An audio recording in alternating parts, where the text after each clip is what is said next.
You hear me? Yes, I hear you, Norman. Can you guys see this? Okay, perfect. Yes, sir. Yes, sir. Yeah. Yep. Okay, everyone sees like the Google slide thing. This browser version is no longer supported. You got a big ass nose. I Holy do got a shit. big ass nose.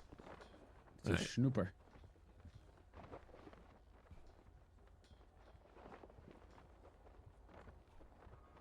Are we in the slideshow?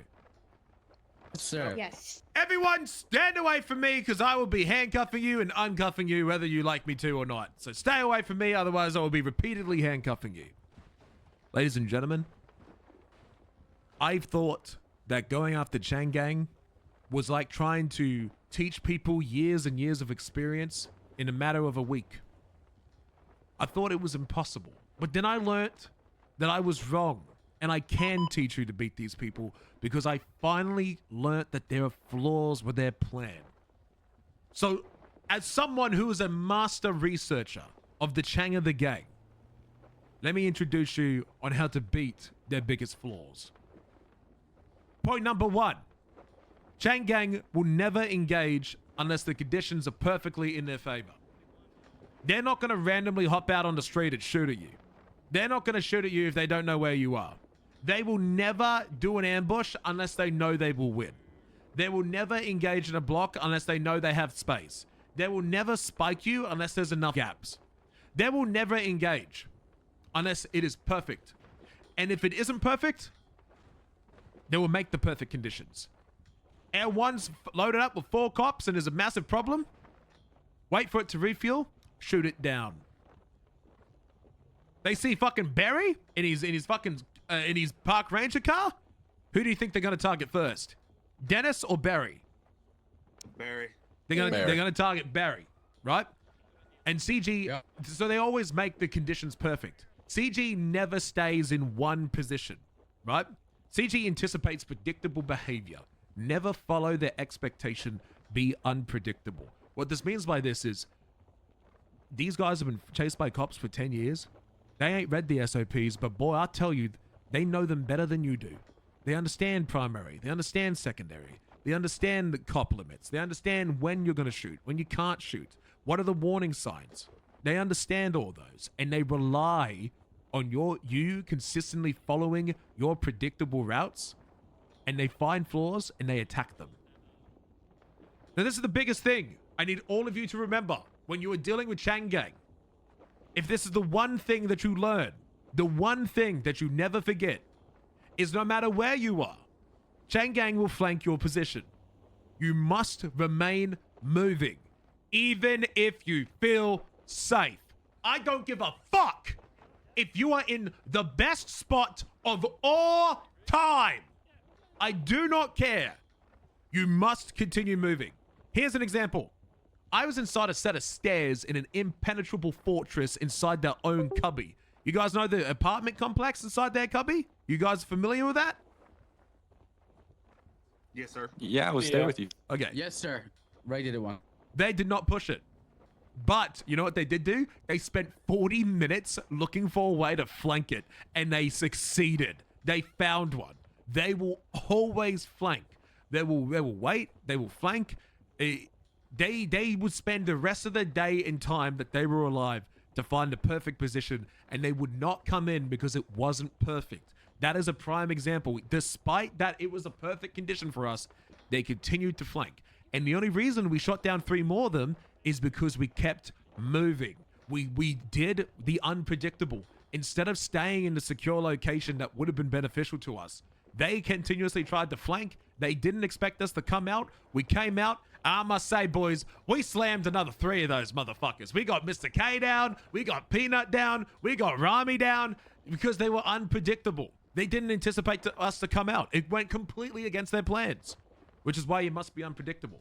And we have to keep moving. And so here's how you can plan for that. Chang Gang will lead you into spikes, blocks, and ambushes. Remember, it's a matter of when, not if. And PD often falls into repetition.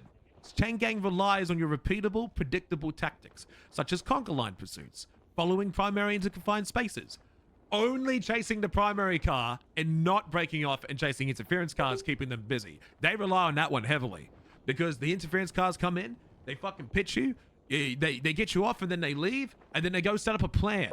They can't set up a plan if you're following them, right? And then the biggest thing is ignoring reoccurring escape patterns. And let me show you how that works. Can anyone describe what that red line looks like? How would you describe it in one word? Would you say it's stable? Would you say it's erratic? How would you describe that squiggly line? I would describe this as a elaborate way to VCB. It's an elaborate way to VCB. This is a pattern and an indication that Chang'e is trying to escape. That the interference cars are ramming you. They are taking left, right, up, down, square, A, B, X, X, Y, L1, left, right, up, down corners. They're taking jumps. They're doing rat strats. They're in the Vinewood Hills doing stuntman ignition, right? They're trying to escape. This means that they're not trying to set up an ambush because they can't make perfect conditions by themselves.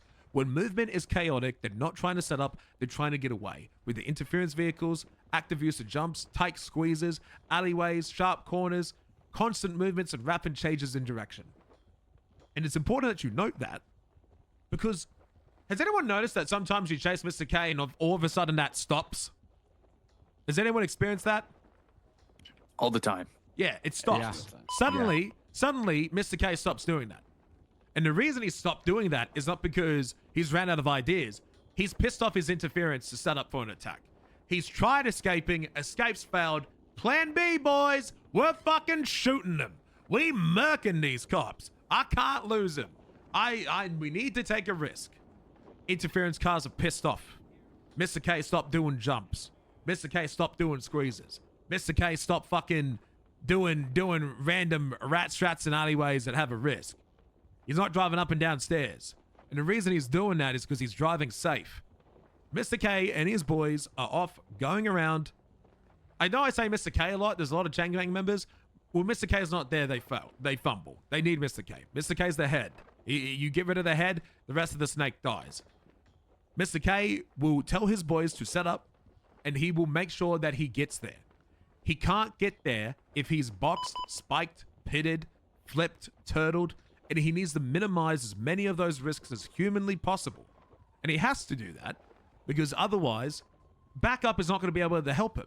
If fucking Rami's in the middle of a helicopter flying over Fort Zancudo and Rami flips his, and Mr. K flips his car upside down, who's going to help him? What? Is Rami going to flip the car back over with a chopper? No, he can't. So he must drive safe. And this is the only chance you have to get this fucker via tase and a handcuff.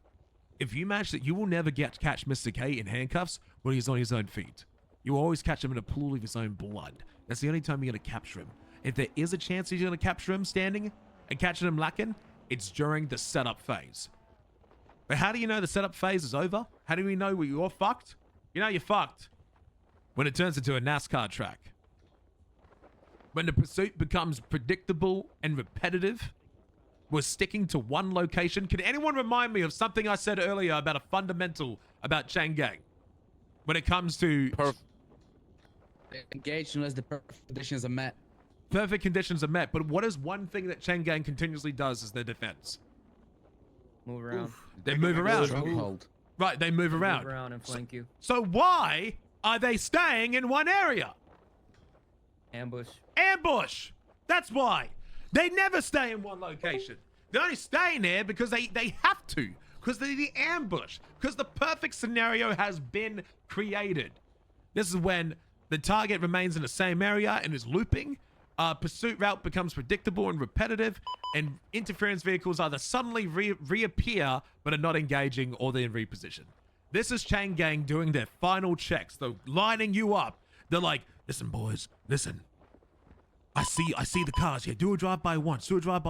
Yeah, I see him. I see Croc. I'm going to shoot him first. You ready? Yeah, man, I'm ready. I'm going to drive into the right. You can see him? Yeah, I can see him, dog. That's what they're doing. That circle is them communicating, working as a team, verifying that the plan is going to work.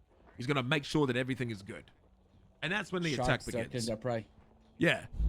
It's literally a shark going after the fucking fish. And that's why they shoot you dead like a fish in a barrel. Does this presentation actually, this isn't done. Like, I have to make more of it. Makes sense. But does this help the mindset of why we're failing and how we can counteract it? Did anyone learn anything here? Yes, sir. Yeah.